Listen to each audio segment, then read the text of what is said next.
Pokemon TCG Live's latest update just went live, and I'm going to go over the patch notes with you here on Jank Play TCG. My name's Landon, and here we play Jank. And so, like I said, the latest patch notes have gone out. Of course, this is in preparing for Paldea Evolved's release, which is happening in like 2 days on TCG Live and 3 days physically. So let's go ahead and jump into the patch notes. Now, I am planning on releasing this June 6th, about 4 o'clock my time, maybe 3 o'clock my time, so it'll be out after 8 hours after this 8 a.m. Period that they're saying, because that's how long they are estimating PTCGL to be down for. So hopefully these patch notes come out right when PTCGL is working again. And of course, this is Pokemon TCG Live 1.6.0 update release notes. I'm surprised it's not a 2.0 launch. They did say that this is supposed to be like the full release of the client, right? Or am I mistaken about that? I don't know. But let's go ahead and check out the features that we should be expecting from this update. So first off, added support for the Pokemon TCG Scarlet and Violet Paldea Evolved expansion. That is the latest expansion that is coming out this Friday, Thursday on TCG Live. So yes, they do need to prepare for that, and they are adding support with this patch, which is fantastic news. Updated certain menus and flows during the migration process. I've heard some people have ran into issues with the migration process of not all their cards coming over, or the migration process just not happening, and hopefully this will fix some of those and update it to be more user-friendly. Updated some gameplay visual effects. Anything to make the game look better, I am for.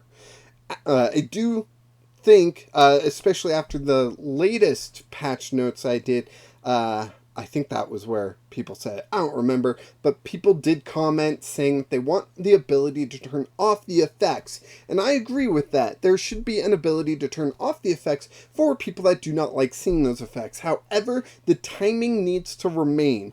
Any effect, however long that would take to play out, would still need to take that much time for anyone that turned off that effect. It's not a way to speed up gameplay. It's got to be the same for everyone, and to stop to not have desyncing issues and whatnot. If one person has effects off and the other person has effects on, they need to play the same. But I do think there should be an ability to turn off any effects that people want.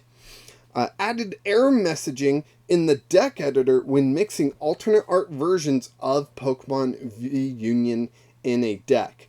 That's interesting. You cannot use different alternate art versions of Pokemon V Union in a deck. They all have to be the same art, if I'm understanding this correctly. So an error message will appear in the deck editor to let you know that you are using alternate art versions of a Pokemon V Union in a deck.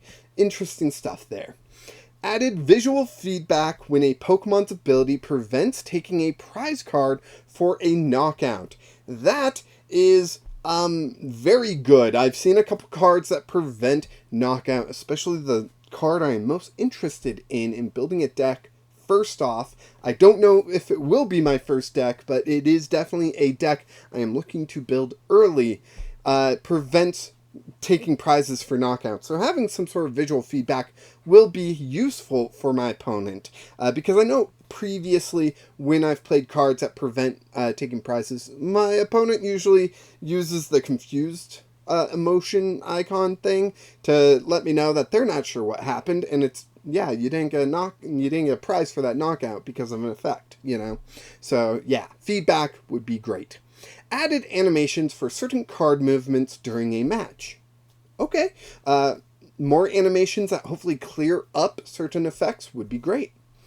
Updated UI elements in the tutorial regarding relevant information. That's great. I didn't play the tutorial, but hopefully people that did or that do will see that information and appreciate it being there.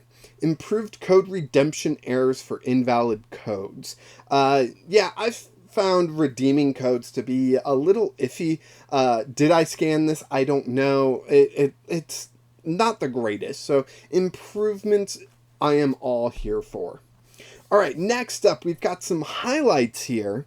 And the first highlight we have is Kirlia from Silver Tempest and Gardevoir from Silver Tempest fixed an issue where using Kirlia's refinement ability prevented Gardevoir from using the refinement ability on the same turn after evolving.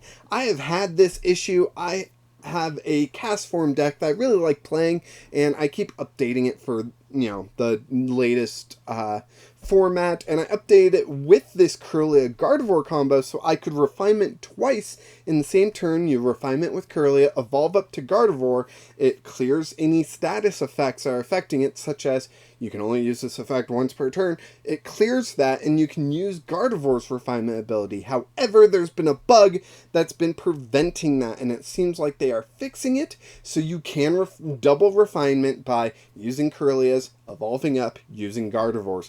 That is fantastic news. I'll have to take that cast form deck out for another spin and see if that actually helps it, and if not, I'll have to figure something else out.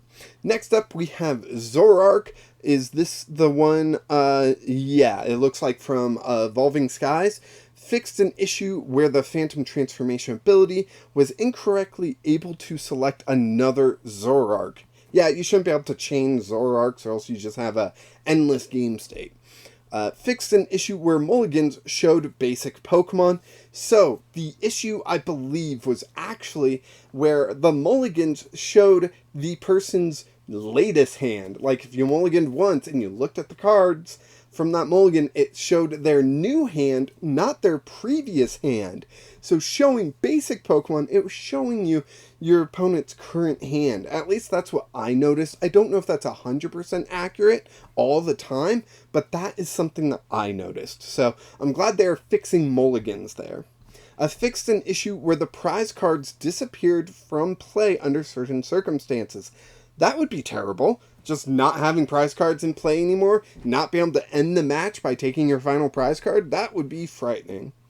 Fixed an issue in the deck editor where the owned card count occasionally showed more than the max limit. Interesting. I wonder if that was just for migrated accounts or if that was for all accounts. But yeah, it's good that they're fixing this stuff. Oh, avatar stuff. Fixed an issue where avatars could equip clothing items that the player did not own. I would much rather than fix the error where sometimes avatars appear without their clothing. It's creepy. Like no hair, no nothing. They had like nothing equipped, and you could just see the emptiness where their shirt would be. There'd be emptiness there. There'd be a void. Yeah, I would hope that they are fixing that. Hopefully soon. Alright, so now some particular cards. Fixed an issue where some cards in certain languages were missing portions of the card art. Interesting. Manaphy from BSP. Oh, this is definitely a promo card, it looks like, from the Sword and Shield era. The additional effect of the Aqua Bullet attack now correctly does damage to a benched Pokemon.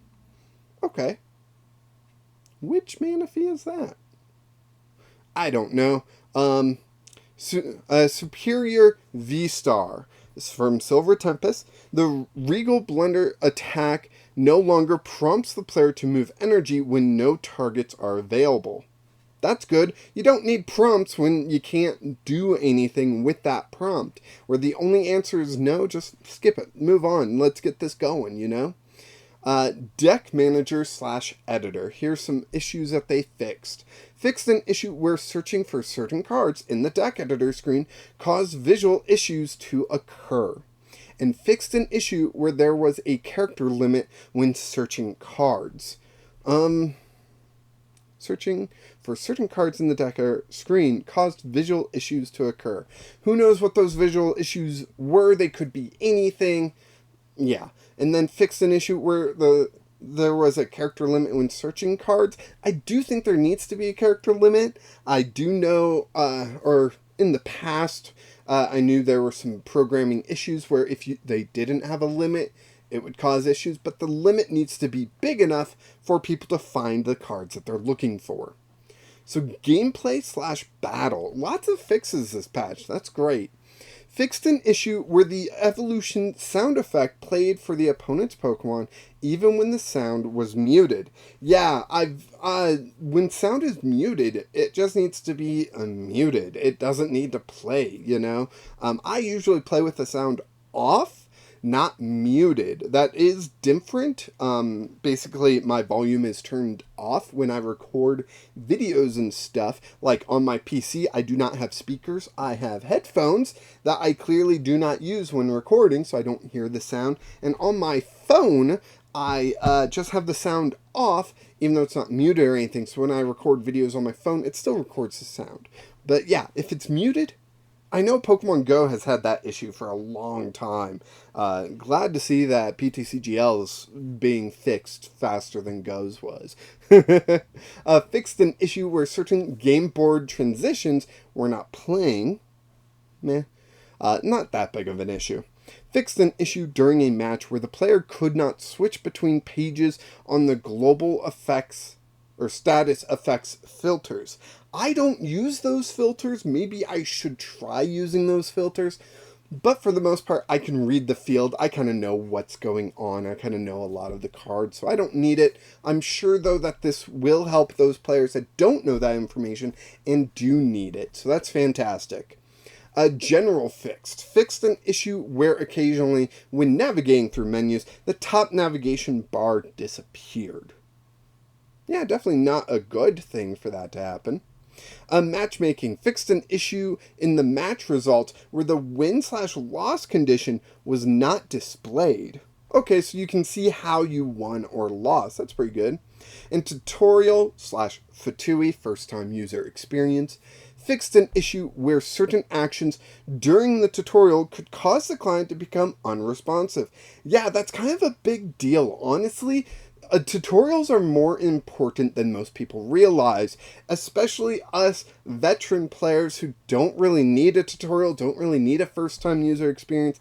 They need that first-time user experience to be top-notch. They need that to be the best that it possibly can in order to try to hook people. People are interested in the Pokemon TCG. They find a app on their phone that they can download and play, great, download it, and if they start playing and the client becomes unresponsive, they're more likely to uninstall the game than to reboot it and try again. So making sure that Fatui experience is good, is impressive, is very important, and yeah, highly recommend they continue working on that to make it the best that they possibly can.